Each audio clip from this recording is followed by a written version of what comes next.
ஒன்றும் இல்லை, சும்மா ஃபோன் பார்த்துட்டு இருக்கேன். ஓ, நீ இங்க என்ன பண்ற? என்ன நீங்க கட்டிக்க போறவ உங்ககிட்ட கொஞ்ச நேரம் பேசலான்னு பார்த்தா நீங்க என்னடானா இங்க என்ன பண்றேன்னு கேக்குறீங்க? சரி, என்ன பேசணும்னு சொல்லு.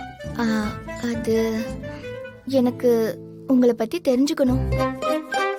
உங்களுக்கு என்னெல்லாம் பிடிக்கும், என்னெல்லாம் பிடிக்காதுன்னு உங்களை பத்தி சொல்லுங்க. இப்படி திடீர்னு கேட்டா என்ன சொல்றதுன்னு தெரியல. சரி, முதல்ல நீ உன்னை பத்தி சொல்லு. எனக்கு ஊரை சுத்தி பார்க்கணும்னா ரொம்ப பிடிக்கும். ஷாப்பிங் போகணும், படத்துக்கு போகணும், ஹோட்டல்ல சாப்பிடணும், அப்படிலாம் இன்னும் நிறைய ஆசை இருக்கு. ஆனா இது எல்லாமே உங்க கூட சேர்ந்து பண்ணணும். இதெல்லாம் நீ முன்னாடியே யோசிச்சு வச்சிருக்கியா? சரி சரி, இப்போ நீங்க உங்களோட ஆசையை சொல்லுங்க. எனக்கு என்ன ஆசை இருக்கு? சும்மா சொல்லுங்க. என்ன இவ அம்மாவோட ரொம்ப ஃபாஸ்டா இருக்கா?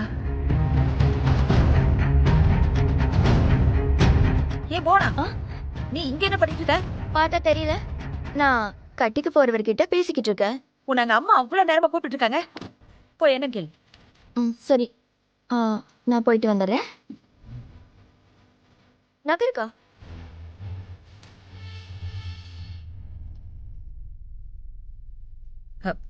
கண்ணா, சொல்லுங்க நீ. உங்ககிட்ட ஒண்ணு கேட்பேன், உண்மையை மட்டும் தான் நீ சொல்லணும். என்ன நீ? உண்மையாவே உனக்கு என் தங்கச்சி பிடிச்சிருக்கா? அவளை கல்யாணம் பண்ணிக்கிறதுல உனக்கு சம்மதமா? இவ்வளவு நாளா எனக்குன்னு யாருமே இல்லாம தான் இருந்திருக்கேன். என்னதான் அவங்க எல்லாரையும் அண்ணா அண்ணின்னு கூப்பிட்டாலும் ஒரு உரிமையா உறவு கொண்டாட முடியாதுல்ல. ஆனா இப்போ என்னால உறவு கொண்டாட முடியும். அம்மா ஸ்தானத்துல என்னைக்குமே இருக்கிற சுகுணா அண்ணி, அக்கா ஸ்தானத்துல நீங்க, என் செல்ல தங்கச்சியா சித்ரா, என்னைக்குமே பிரிக்க முடியாத உறவா இருக்க போறீங்கல்ல. இன்னைக்கு நீங்க எல்லாம் என் சொந்தம். இதெல்லாம் எனக்கு போனாவில தான் கிடைக்க போகுது. அப்படி இருக்கிறப்ப நான் எப்படி போனாவை வேண்டான்னு சொல்லுவேன்?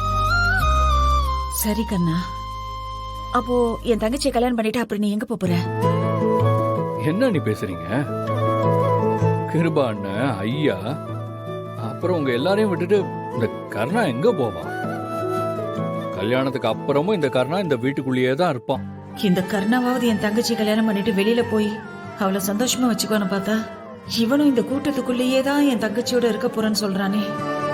அக்கா, என்னக்கா நீ? அம்மா கூப்பிடவே இல்லைன்னு சொல்றாங்க. அப்படியா சொன்னாங்க? அப்போ எனக்கு தான் உன்னை கூப்பிட்ட மாதிரி கேட்டு சொன்னவோ.